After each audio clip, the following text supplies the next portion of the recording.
Take learning YouTube channel पर आपका स्वागत है।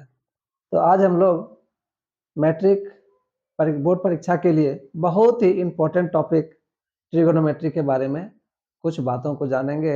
ये ट्रिगोनोमेट्री मैट्रिक के बोर्ड एग्जाम में बहुत ज़्यादा पूछा जाने वाला बहुत ही महत्वपूर्ण चैप्टर है।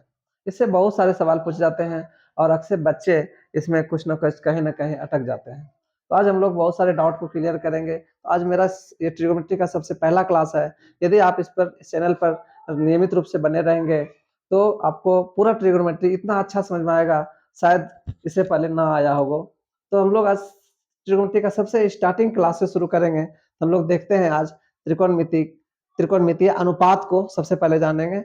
और ये चैप्टर एक ऐसा चैप्टर है कि मैट्रिक के अलावा ये इंटरमीडिएट में भी मैथ पढ़ने वाले बच्चों के लिए बहुत ही जरूरी चीज है, इसलिए इसका बेस मजबूत होना बहुत जरूरी है।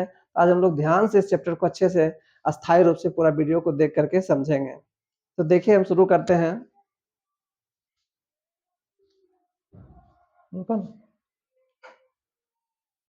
देखिए हम लोग त्रिकोणमिति का सबसे पहले कुछ बात जानते हैं कि क्या है त्रिकोणमिति का अर्थ।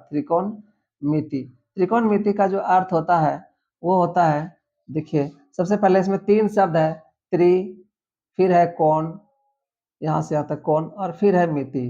तो त्रि का मतलब होता है तीन, त्रि का मतलब होता है तीन, और कोण तो आप समझते हैं ये कोण है, और मिति का मतलब होता है माप, मेजरमेंट। अर्थात इसका पूरा का मतलब है त्रिभुज की माप, त्रिभुज की माप। त्रिकोणमिति का मतलब है त्रिभुज की माप। तो आशा करता है आप इतना से समझ गए हैं। अब नेक्स्ट टॉपिक में हम लोग चलते हैं। सबसे पहले आज हम लोग त्रिकोणमितीय अनुपात को जानेंगे। ये त्रिकोणमितीय अनुपात क्या होता है। अनुपात का मतलब तो आप लोग समझते होंगे, कहीं ना कहीं अनुपात का मतलब बटे में भी कुछ न कुछ लिखा हुआ होता है।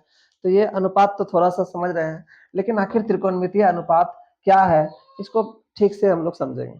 त्रिकोणमितीय अनुपात को समझने के लिए कुछ बेसिक बात है, आधारभूत चीजें हैं, उनको समझे तो ध्यान से देखेंगे।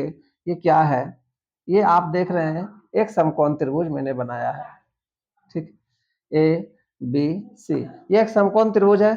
और इस समकोण त्रिभुज में आप यहाँ पर देख रहे हैं ये क्या है, समकोण है, अर्थात यह कोण इस त्रिभुज का 90 डिग्री है। ये बात क्लियर है। अब इस समकोण त्रिभुज के सामने वाली भुजा को कहते हैं कर्ण।